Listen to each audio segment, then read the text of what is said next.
we give thanks. We give thanks for this moment. We give thanks for our lives. We give thanks for the experiences that have brought us to this point in time.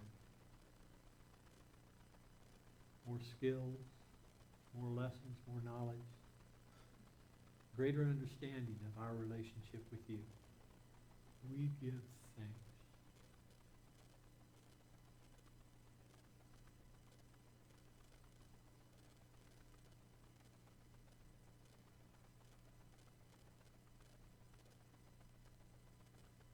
And for this opportunity, in this moment, to open to the awareness of your presence.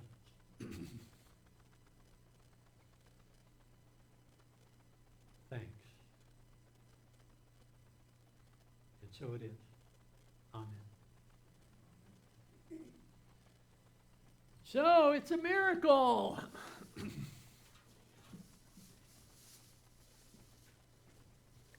The crash that didn't occur. It's a miracle. The individual that didn't respond to my bad mood. It's a miracle. I generate miracles in my wake, you know. So, in this series, Energy, the Universe, Miracles in You, I have been talking about the relationship that we have to the physical world, and I have offered some ideas on how we can better navigate and create our lives. Several weeks ago, I talked about being a mystic, being a practicing mystic all the time. I talked about the importance of that, and that practice, being a practicing mystic, is realizing God's presence in the moment.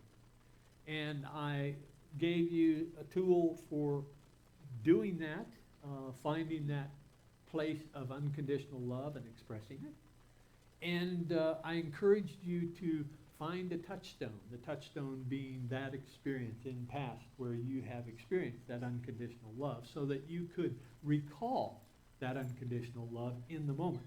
And then in the expression of that, the experience of that, and the expression of that, you are bringing God into this moment. Then I talked about the essence of who you are, the what, when, why of who you are. And last week, I talked about the universe as a as the domain in which we live our lives. And I offered to you some ideas from physics that I know several of you went to sleep, and I forgave you for that. That was fine.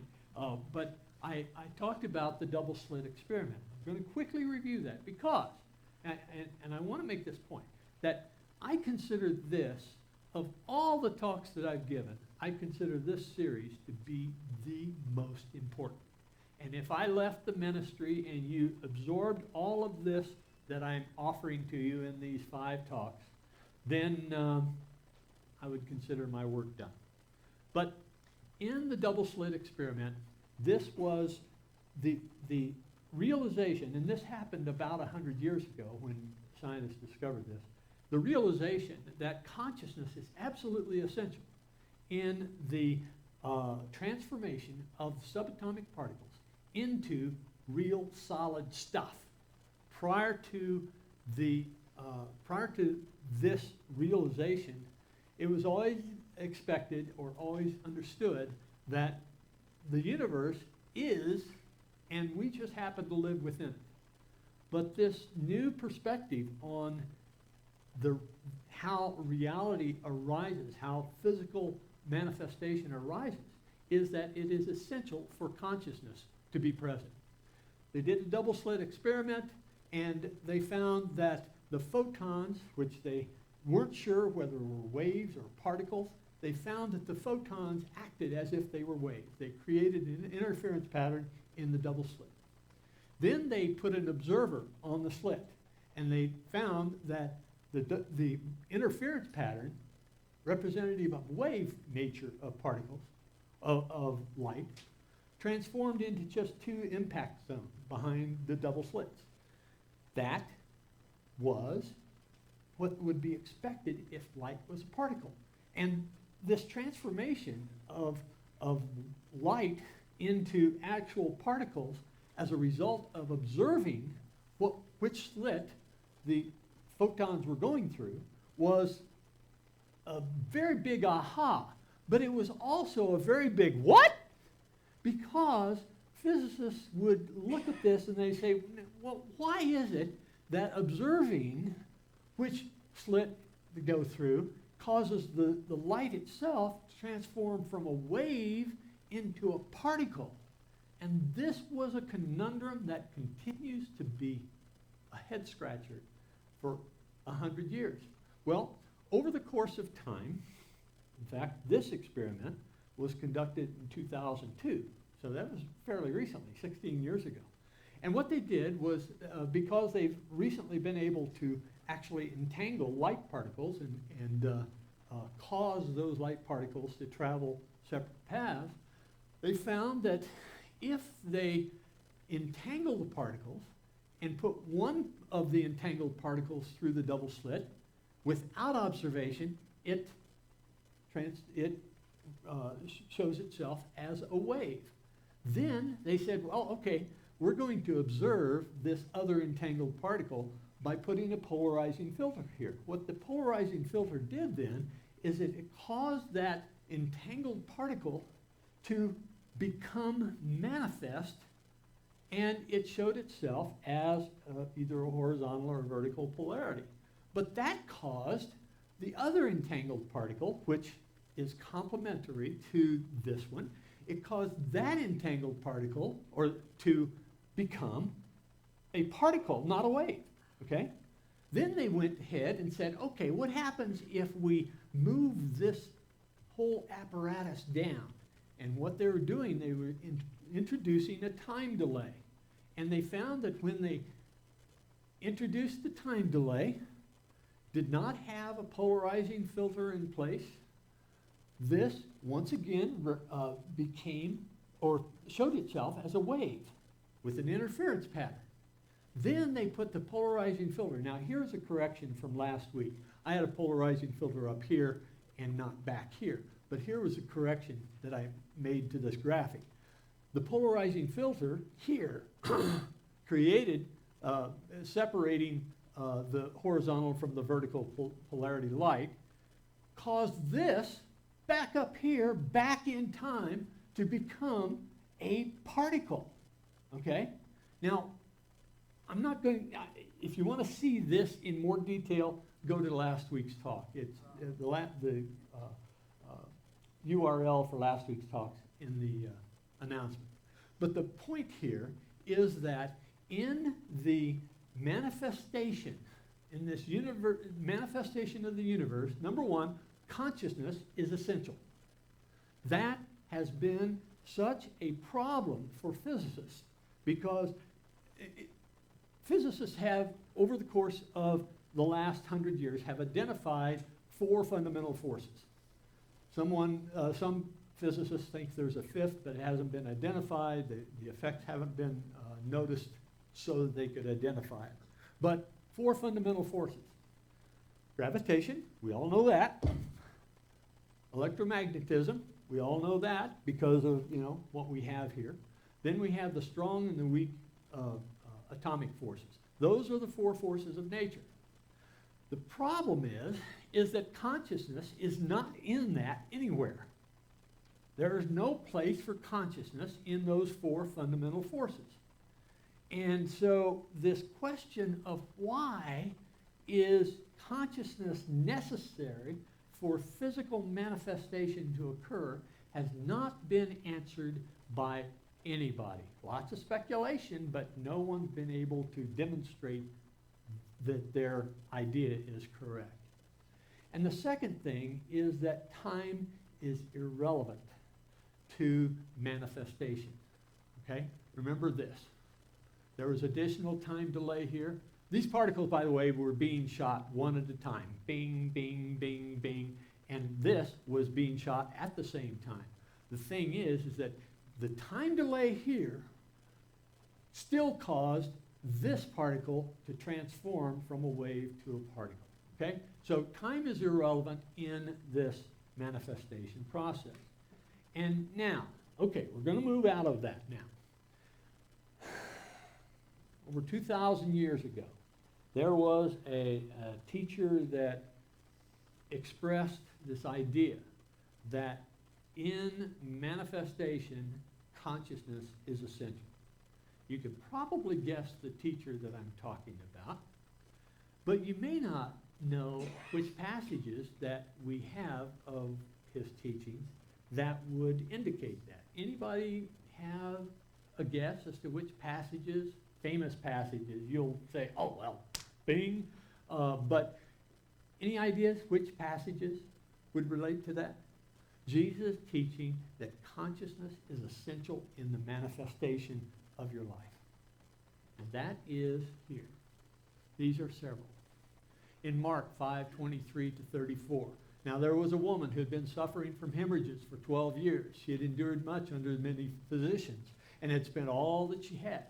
And she was no better, but rather grew worse. She had heard about Jesus and came up behind him in the crowd and touched his cloak, for she said, if I but touch his clothes, I will be made well. Immediately her hemorrhage stopped, and she felt in her body that she was healed of her disease. Immediately aware that power had gone forth from him, Jesus turned about in the crowd and said, who touched my clothes? And his disciples said to him, you see the crowd pressing in on you. How can you say, who touched me? He looked around to see who had done it. But the woman, knowing what had happened to her, came in fear and trembling, fell down before him and told him the whole truth. And he said to her, daughter, your faith has made you well. Go in peace and be healed of your disease. Now we can say that, okay, faith. Faith is a manifestation of consciousness, right? It is in consciousness that we have faith, but it's also in consciousness that we have fear, right? And fear is a debilitating aspect of consciousness. How many of you are familiar with cortisol? You don't need to know the molecular structure, but cortisol has been pegged as one of the significant side effects of stress. The significant side effect of stress, turns out, cortisol is our friend. Cortisol is responsible for elevating our blood pressure. Cortisol is responsible for the conversion of sugars into energy. Cortisol has an effect throughout our body because virtually every cell, almost every cell in the body, has cortisol receptors. And those cortisol receptors are there so that when that saber-toothed tiger is sniffing around the entrance to our cave, we have the ability to formulate the strength and the quickness to respond to that threat, right? We are all here because of the benefits of cortisol, because our ancestors survived those traumatic, dangerous moments, because they were able to muster the energy and strength to respond to those dangers. So cortisol is our friend. However, like a bunch of friends that won't leave the house after a party, cortisol in excess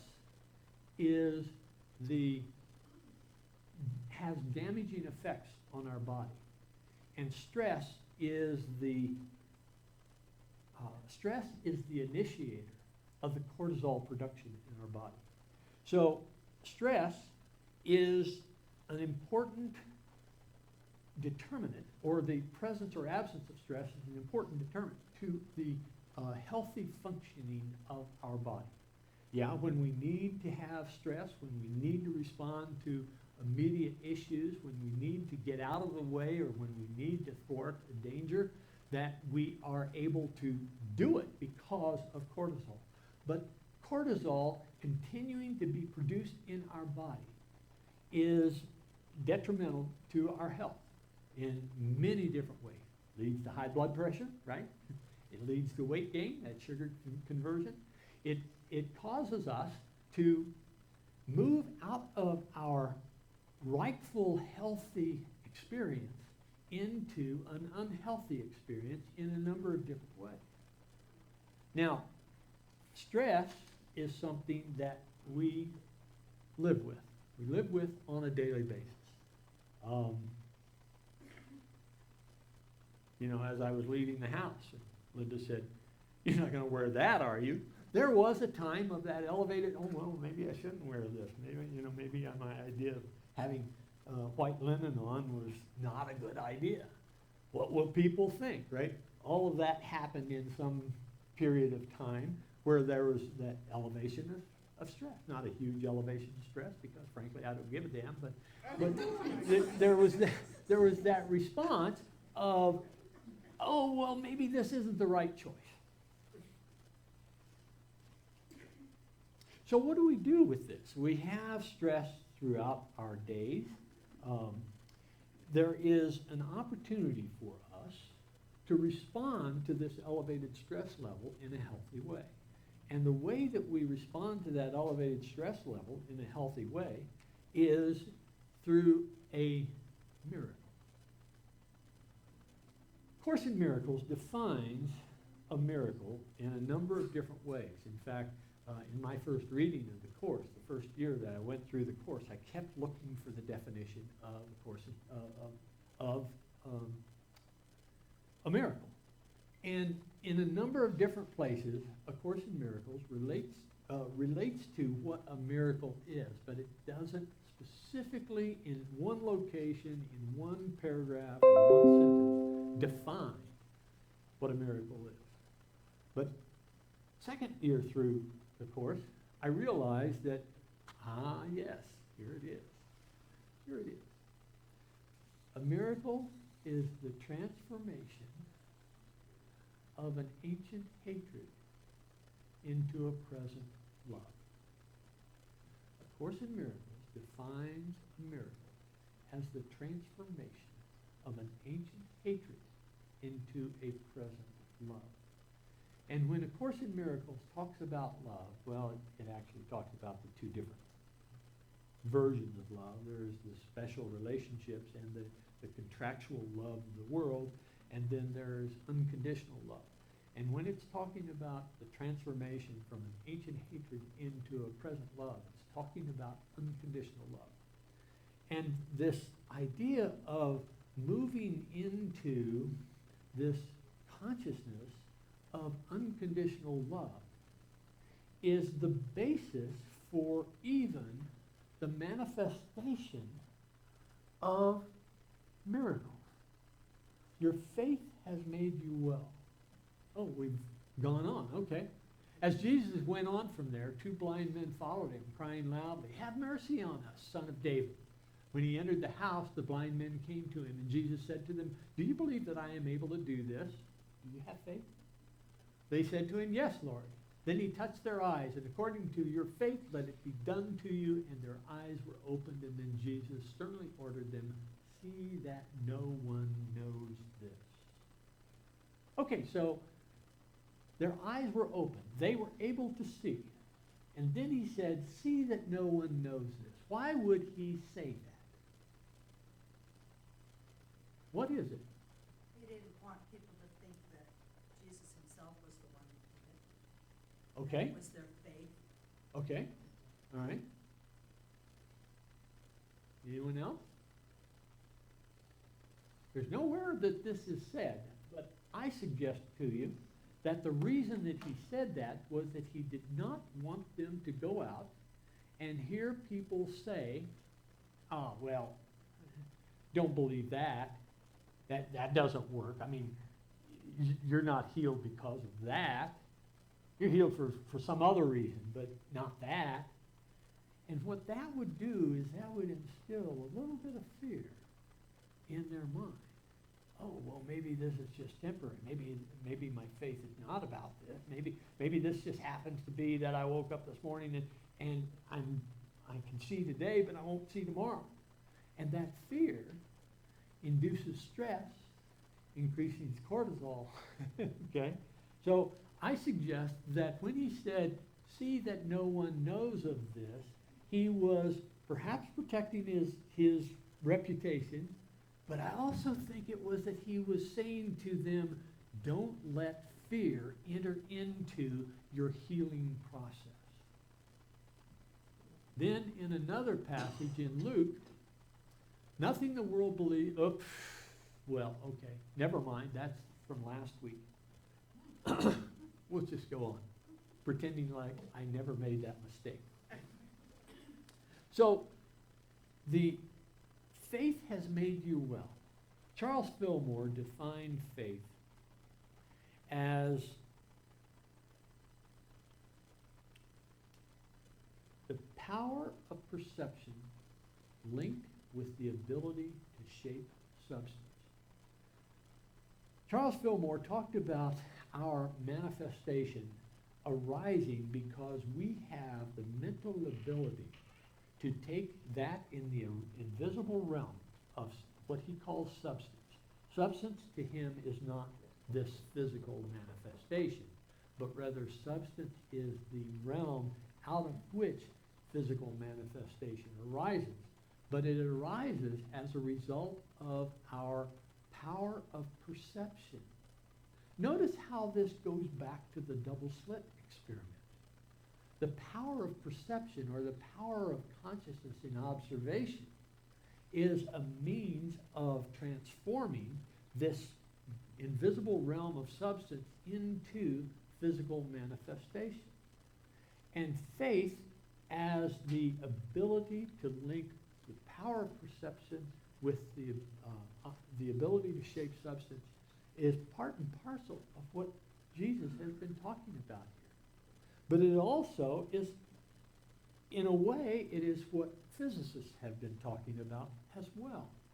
So we have then this activity of consciousness, this expression of faith as a means of transforming our lives, of creating miracles. And sometimes we get stuck with, well, I can't change that because, that's already happened, right? That's water under the bridge. That ship has left. That is no longer something that I can control. But when we look at this double slit experiment tied to this delayed entangled particle effect, we can see that time is not relevant in our transformation of that ancient hatred into a present love. Time is not relevant in our expression of our faith, and when we allow time to be relevant, what that does is that disempowers us. It's not to say that we could see a traffic accident and will that those crushed cars will somehow pop out back into their pre-existing shape, but rather that as we look at the opportunity to shift the effects in our lives, it is important to not be bounded by time. It is important to realize that we have the ability to transform regardless. We can take a present situation, applying our faith through our expression of unconditional love, and we can truly transform our experience. And yeah, maybe there was something back there that remains as it has been, but our response to that and the response of our immediate community to that, to the affected community to that, is no longer relevant. How is that affecting our health? We have a number of individuals in our community that are struggling with health challenges. Well, okay, that is, that's the way it is. But we can, at the same time, recognizing that, well, here's a challenge, we can nonetheless not engage in the fear that that health challenge presents to us, but we can muster that unconditional love, and we can transform that fear. An ancient hatred is also an ancient fear. Hatred arises out of fear. And so we can transform that fear into unconditional love. that transformation is the miracle. That transformation is powerful. That transformation allows us to move into a lowered stress situation. And that lowered stress situation reduces our level of cortisol in our body, and that allows the health that is the essence of who we are to arise and to be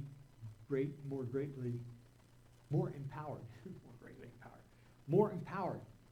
And its effect then, that empowerment, is an effect of transforming us to that health, to that experience of health.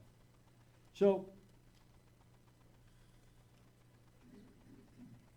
there is a Buddhist response to this. And a fellow you all have heard of Thich Nhat Hanh. Thich Nhat Hanh was the developer, the founder of Plum Village in France. And he has, of course, many disciples. And one of the senior monks in Plum Village, a fellow by the name of Phap Dung. Phap Dung is not here. Come on, Phap. Where are you? No, not there. Okay. Phap Dung offered this as an idea. He says, we consider the mind to be a house. And he said that when we, in our house, if we have stress, if we have high emotion, if we have something that we need to transform, to let go of, it's like our house is on fire. And if we respond to that fire with greater stress, with greater emotion, all that's going to do is fan the flames. He says the way to respond to the house on fire is to reduce the fire. Reduce the temperature of the fire. And he suggests that the best way to do that is with meditation. And he talks about meditation as just a mindfulness meditation. A mindfulness meditation is just a focus on the breath. Well, mindfulness meditation, the focus on the breath, to bring the consciousness back to the breathing, feeling the breath, moving in and out, feeling the breath, filling and vacating, feeling the breath, the motion of the breath, in and out, is a very powerful way to let go of those emotions that are the basis of the house fire that is creating the stress that we are in. So the practice then, from a Buddhist perspective, is to focus on the breath. Allow the breath to bring you back to center. And I suggest to you that it is an important step to allow the breath to bring you back to center, and that it is in that quiet time that you can allow the feeling of unconditional love to be expressed. All of this is just a matter of choice, right? I mean, it's just a choice that we make regardless of what's going on out there, or what relationships are messing with your mind over here. Bringing our breath, bringing our awareness of the breath into mind, and just focus. Breathing in and breathing out. Opens us to that feeling of that embrace of unconditional love that is always available to us, should we choose. And so it's our choice. What do you choose? We'll have our meditation. As we come into our meditation, let us come in with I cast all my cares.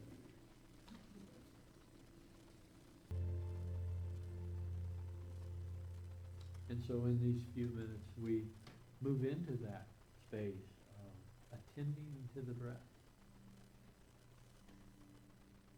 As we breathe in, we allow the awareness of the movement of breath to keep our attention.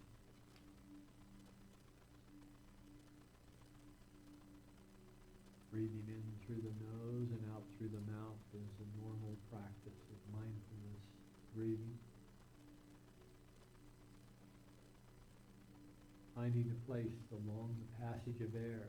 Feel the air moving by it. How the air cools as it moves past the moist membrane. How the expulsion of air is warm. The breathing in and the breathing out.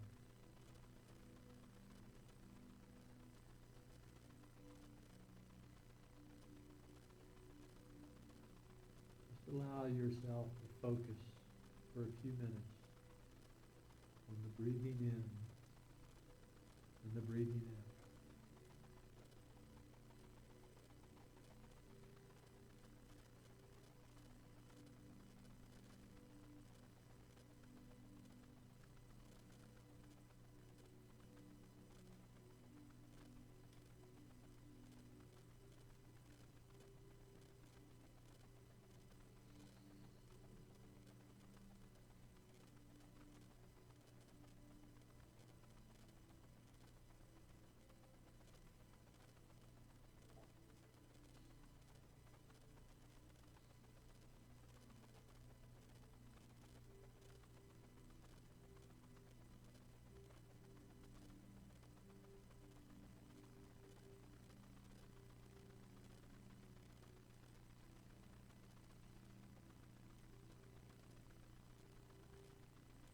Notice how the focus on the breath takes away all of the other stuff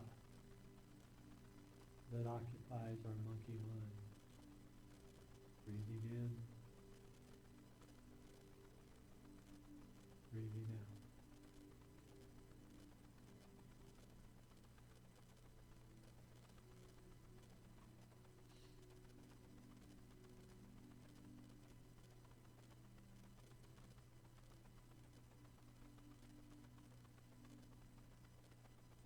Notice how the breathing and attending to the breath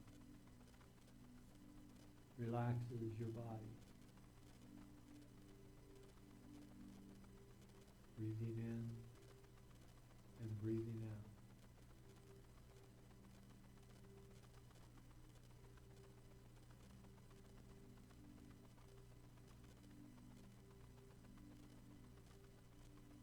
As you notice how your body is transformed into a more relaxed structure, know that it also is affecting you at the very level of your cell. Breathing in and breathing out.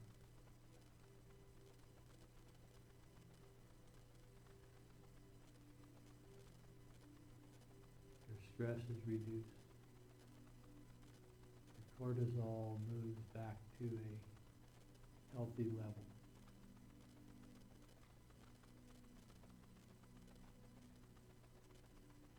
Your mind is cleared of the sludge of everyday thinking.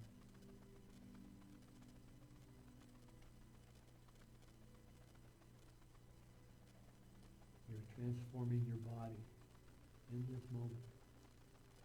You're transforming your mind.